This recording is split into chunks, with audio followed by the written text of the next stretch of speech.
આ રિઝલ્ટ્સની અંદર બેઝિકલી આપણે જાણીએ છીએ કે જેઈ મેન્સમાં જે 13 લાખ બાળકોએ અપિયર કર્યું એમાં બાળકોમાંથી 14 બાળકો જે છે એ 100% સાથે માર્ક્સ લાવ્યા છે. એ 14 બાળકોમાં 5 બાળકો નારાયણ ઇન્સ્ટિટ્યૂટના છે. મારું નામ આગમ શાહ છે અને હું નારાયણ ઇન્સ્ટિટ્યૂટમાં ભણું છું. મારા જેઈ મેન્સમાં 285 માર્ક્સ આવ્યા છે આઉટ ઓફ 300 અને 99.9968% આપ્યું છે. જેઈ માટે મેં એની પહેલાં કેમેસ્ટ્રીમાં એનસીઆરટી ભણી હતી અને મેથ્સ અને ફિઝિક્સમાં ક્વેશ્ચન્સના પ્રેક્ટિસ કરી હતી અને બહુ બધા પાસ્ટ યર પેપર્સ આપ્યા હતા 2024ના. કઈ રીતની તૈયારી હતી તમારી? મતલબ સૌથી ઇમ્પોર્ટન્ટ તો પાસ્ટ યર પેપર્સ જ હતા કે એક્ઝામમાં જેવી રીતે આપ્યા આપણે 3 hours પેપર હોય એવી જ રીતે પેપર આપ્યો અને પછી બાકી તો ક્વેશ્ચન પ્રેક્ટિસ કરી. આ શ્રેય કોને આપશો તમે? મારા ટીચર્સને અને પેરેન્ટ્સને.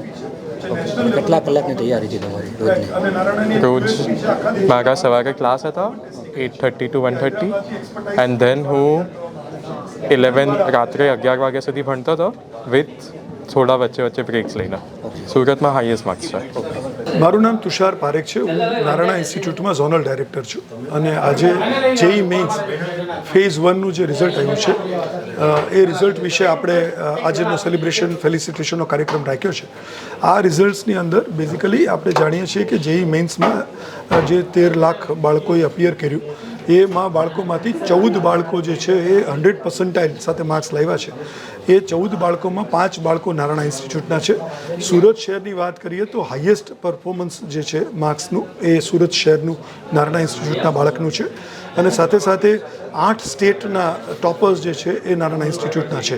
સાથે સાથે 99.9+% સાથે સુરત શહેરમાં 6 બાળકોએ પોતાનું પરફોર્મન્સ આપ્યું છે અને 100% માર્ક્સ એક બાળકના મેથ્સમાં આગમ શાહ, 100% માર્ક્સ એક બાળકના ફિઝિક્સમાં પણ આપણા શહેરમાંથી નારાયણ ઇન્સ્ટિટ્યૂટમાંથી જ આ પરફોર્મન્સ આવવાનું છે.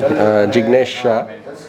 બસ એટલે આગમની મહેનત ટીચર્સે ઘણી હેલ્પ કરી અને મહેનતનું રિઝલ્ટ અત્યારે મળ્યું છે અને વી આર વેરી પ્રાઉડ કે આગમ આવી એક્ઝામમાં ટોપ કરે છે.